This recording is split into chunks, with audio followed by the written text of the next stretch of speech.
bringing you guys another tutorial video on what to do and what not to do in the gym. We're going to start off with barbell squats.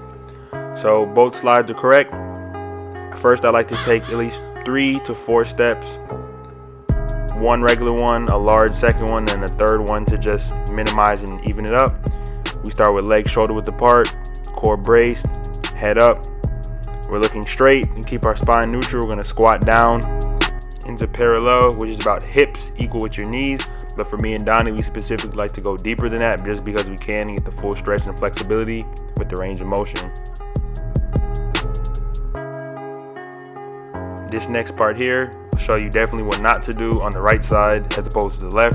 For the left, I'm going below parallel, getting my full stretch in, and on the right, you see me not even going into the full parallel. You see me just slacking completely, and I'm not even getting deep enough, so I'm not getting the full stretch.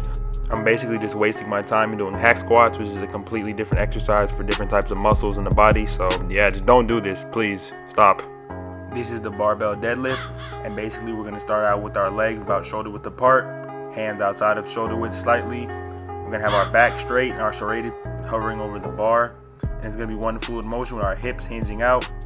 And as we come up, we just straight, and as the bar, you can see it comes straight up. It never will ever curve over your kneecaps, or it should not touch your knees. It should go straight up and down to your hips, and repeat the motion over and over again.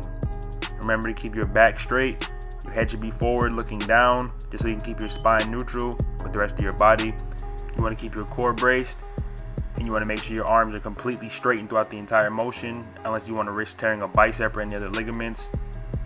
And you want to make sure your breathing is on point when you do pull and when you release. Once again, these are just more side angles to show you the correct form from a different perspective, just so you can keep everything in line. As you see, Donnie does reset his back after each and every pull, whereas I just keep mine straight and I go right back into it.